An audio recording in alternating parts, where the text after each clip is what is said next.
Hey guys, RTT back here for the video, guys. Today we're gonna be giving my honest review of the Surface Duo.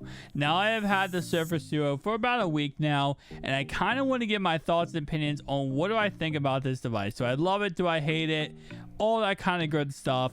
So let's go ahead and get started right away. So starting off right away, when I bought this device, I bought this as a secondary device. I did not buy this as a main device. I have an iPhone 12 Pro Max, and honestly, I do love my 12 Pro Max. Now, when I bought this, it was mainly for a couple reasons. First off, the price tag of being around $700 really definitely, intrigued me. It was like, okay, well, if I'm going to buy this, might as well buy this at $700 and waiting rather than, obviously waiting for the Surface Duo 2 to come out. And then that's $1,500, possibly even more if scalpers go crazy on it. So there's a whole entire bunch of issues with that. So I said, you know what?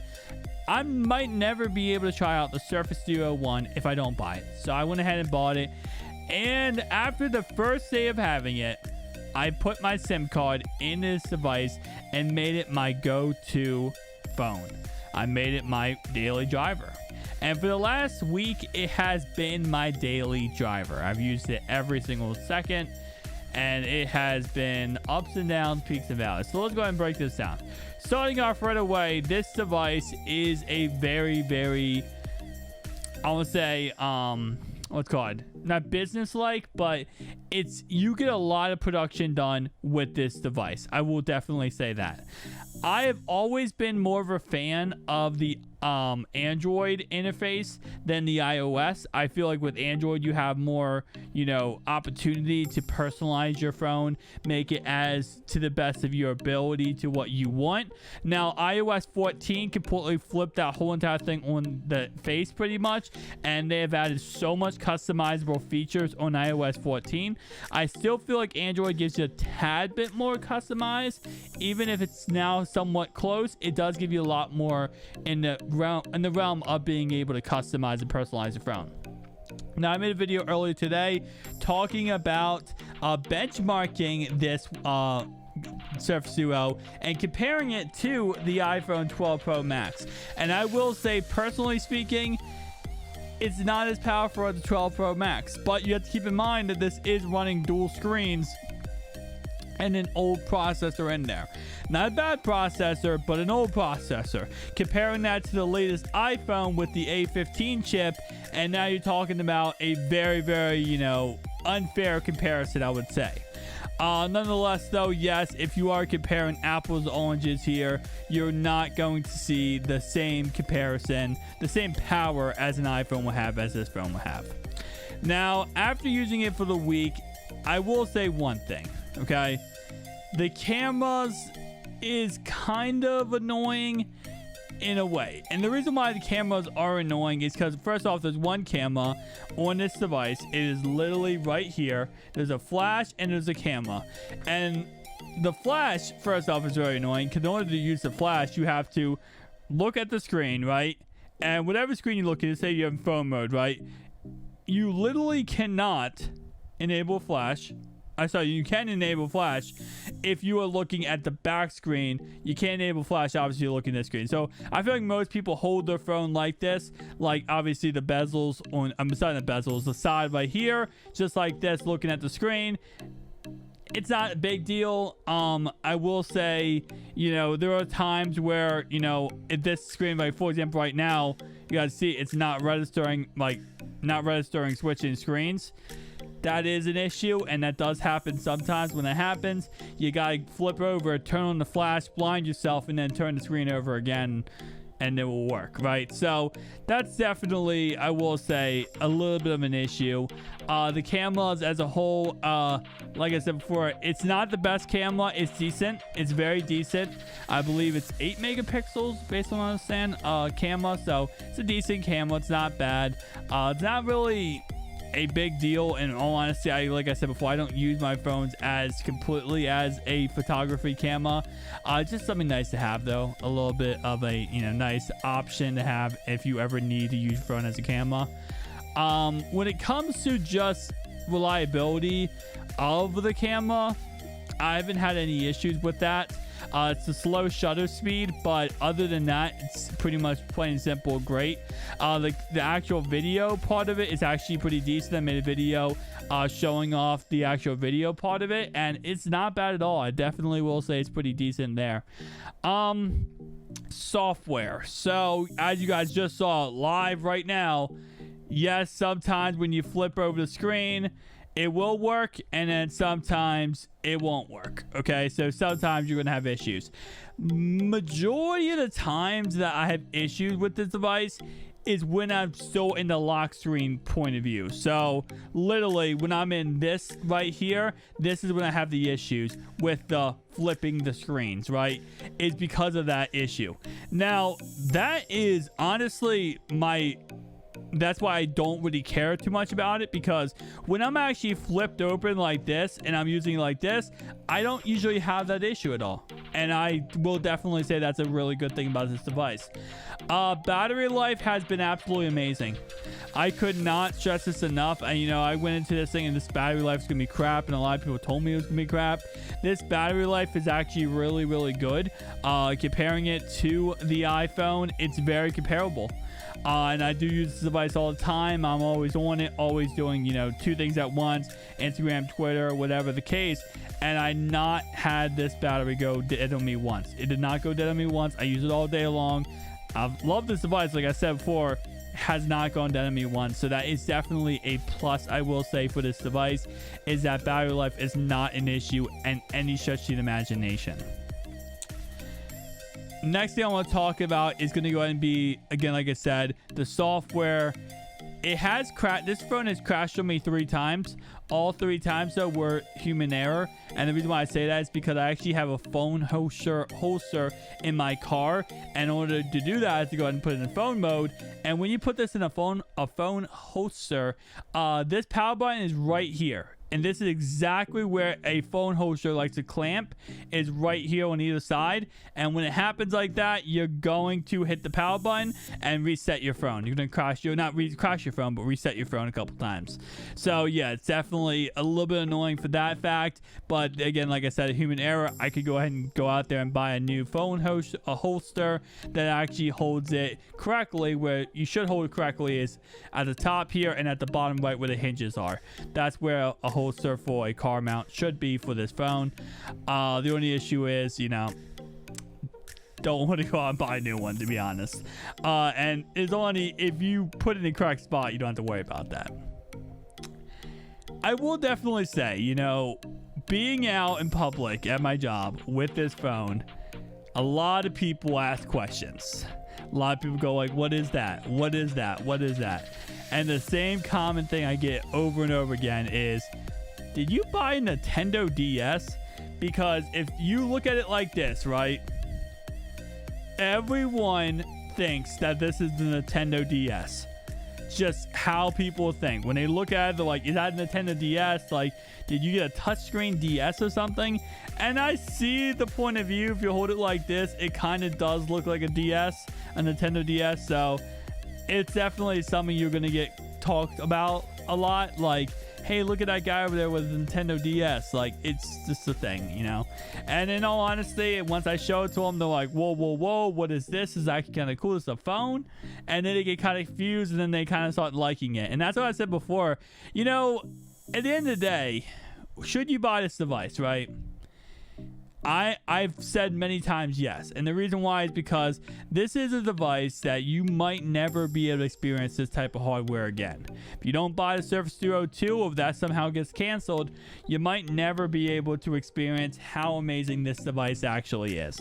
And this device, in my opinion, is one of the best devices I've ever used in my life. Just the hardware to being able to actually, you know, do everything on, and it's just the productivity. I love it. Absolutely love it.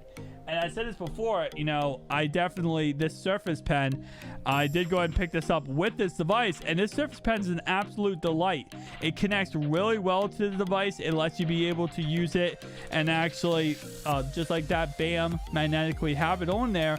It's a great addition, and it just makes the device even better. Now, for gaming on this device, I've showed you guys Xbox Game Pass. I also talked about actually gaming in general on this device. Now, on this device, it only has 6 gigabytes of RAM.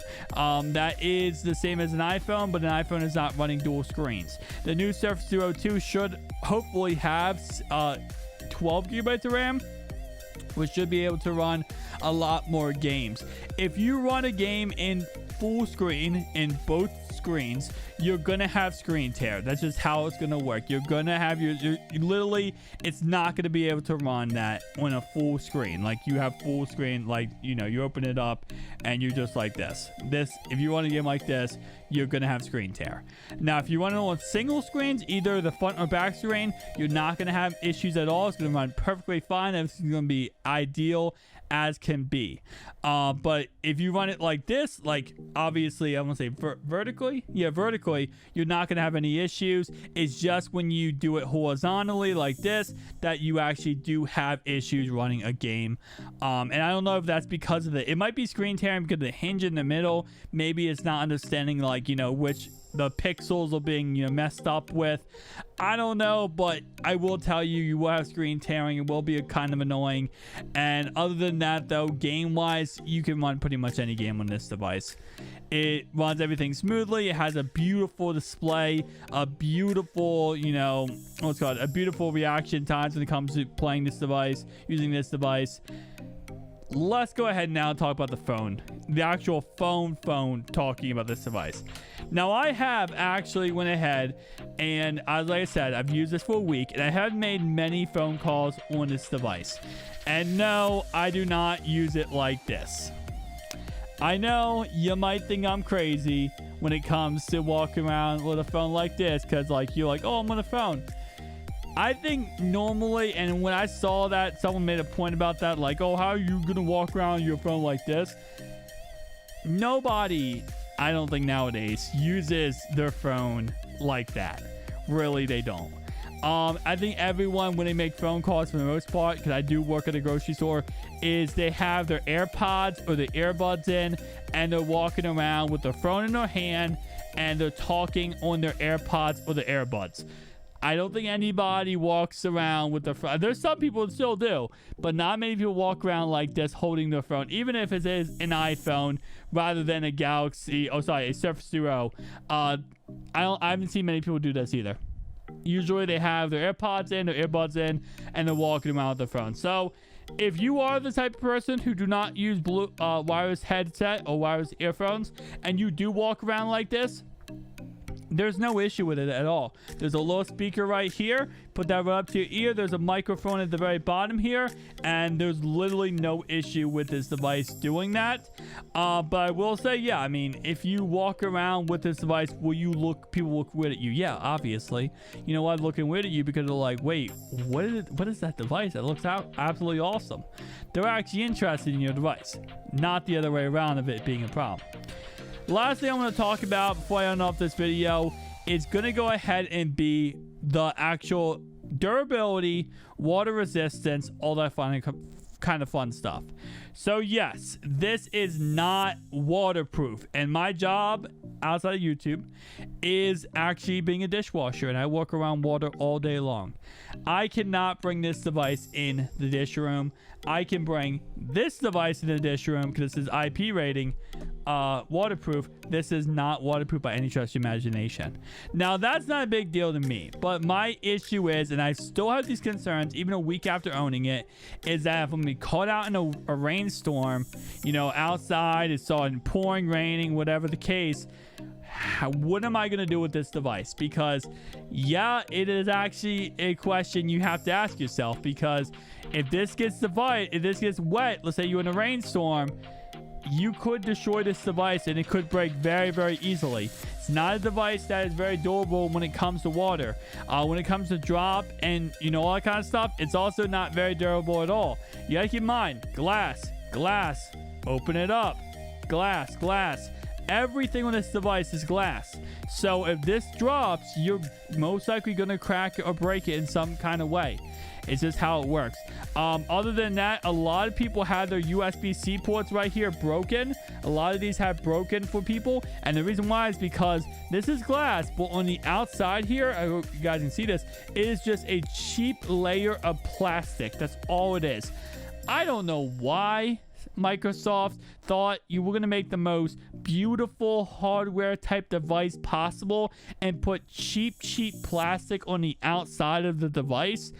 I don't know why they ever did that, but I will say one thing is that, yeah, it is definitely an issue. If you know, this is not very durable, and the plastic on the where the charging part is, it is very flimsy, could break very easily, and a lot of people have broken it for that reason. So that is definitely something that I will say. If you know, if you don't like something that's going to break when it comes to charging port, the charging port won't break, but the actual plastic around it might break. That is something to definitely take into consideration. You have to be very careful with that.